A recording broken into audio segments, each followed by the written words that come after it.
Chapter 86. The Tabernacle.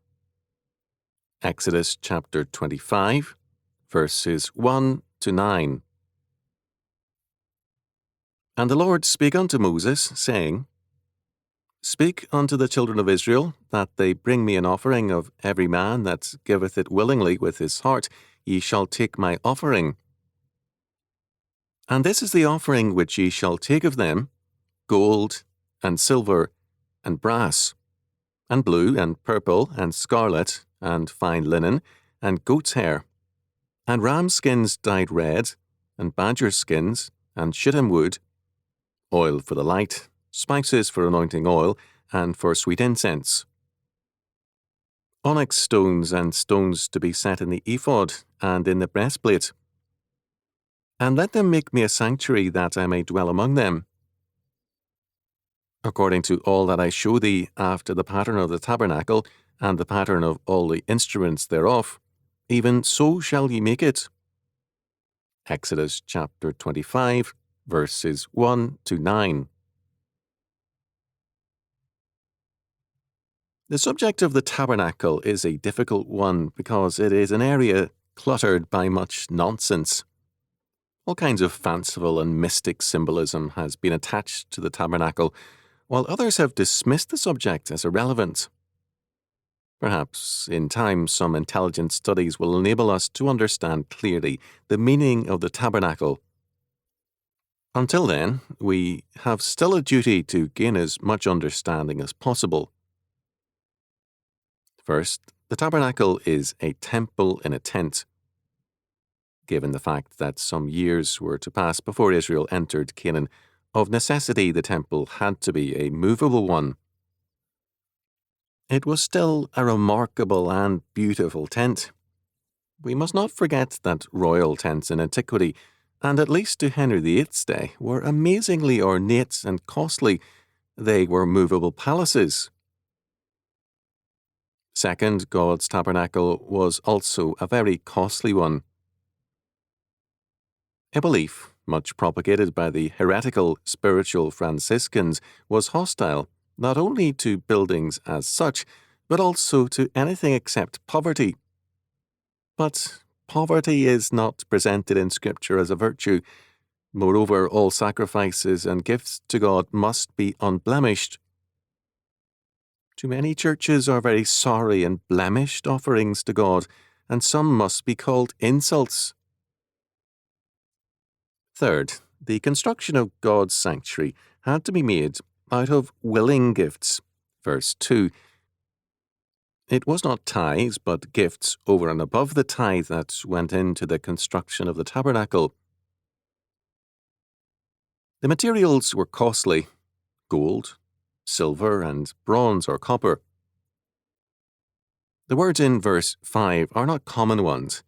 The ram skins could be dugong skins or seal skins of a variety found in the Red Sea. Shittim wood is acacia wood, which is light and strong. According to Cole in verse 2, every man whose heart makes him willing means literally in the Hebrew, every man whose heart makes him vow. He cannot help himself. Fourth, a temple is the house of a god. Here God calls it his sanctuary. The word refers to a consecrated place or thing, also a palace, a refuge, or a holy place. The meaning of the word used for the tabernacle in Exodus chapter 35, verse 21 is tent of meeting. This term stresses the communion of God with his people. In Exodus chapter 38, verse 21, the term used is the tabernacle of testimony. Since the 2 tablets of stone with the 10 commandments on each are called the 2 tables of testimony, in Exodus chapter 31, verse 18, the term refers to the fact that the sanctuary represents a legal bond, a covenant or a contract, which binds both God and man. Such thinking is not popular in our time, but it is central to an understanding of Scripture. The sanctuary is now seen in modern religious thought as a place for inspiration, whereas the term Tabernacle of Testimony describes the holy place as the witness to a legal and binding contract. The terms of the covenant, treaty, or contract are God's law, and the people of God come to know the terms better and to grow in faithfulness to the covenant. In verse 2, the word heart is used. In modern usage, heart, used in this metaphoric sense, has an emotional connotation, whereas in the Bible, as Kate observed, the word heart referred in the Hebrew not to the seat of the emotions, but to the seat of thought, purpose, and will. Thus, the offering was to come not merely from those who felt like giving, but from those who knew and were committed to the offering as the right thing to do. This tells us of the dangerous shift in Christianity towards an emotional view of faith as opposed to a binding legal commitment that does not depend on our feelings. H. L. Ellison cited 2 Samuel chapter 7 verses 6 and 7 to maintain that God did not regard the later temple as a necessity, and he infers that the desire for a solid edifice is something man desires, not God. A reading of all of 2 Samuel 7 makes it clear that the temple was very much a part of God's purpose. Those who spiritualize the faith usually want to dispose of, or at least downgrade, law and buildings. It would make equal sense to dispose of clothing and food. While man cannot live by bread alone, neither can he live without it for very long, nor without clothing, buildings, or law. In verse 9, the word pattern is used. Our modern term would be plan or blueprint. The pattern God gives is specific, not only with respect to the size and design, but also with respect to the colours and furnishings. Since the covenant was an act of grace on God's part, he not only provided its law, but also all the details of its construction. The covenant meeting place was not to be man's design, but God's, because it was a type, among other things, of Jesus Christ, God with us. The tabernacle's purpose, in part, was that I may dwell among them, verse 8.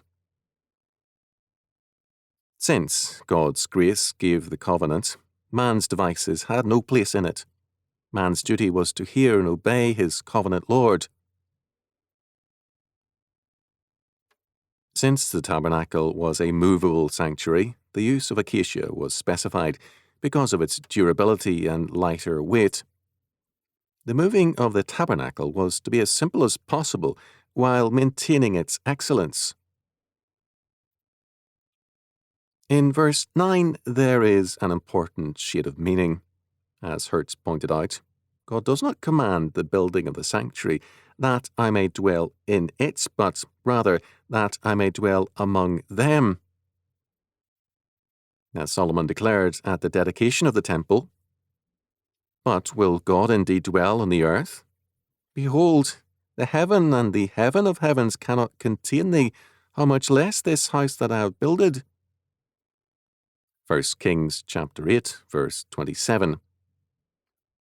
The tabernacle gave to Israel its centre of holiness. But it is more than that, as George Bush pointed out. The tabernacle is not only a sanctuary, but also a royal palace for God the King. As such, it sets forth also the twofold functions of Christ as priest and king.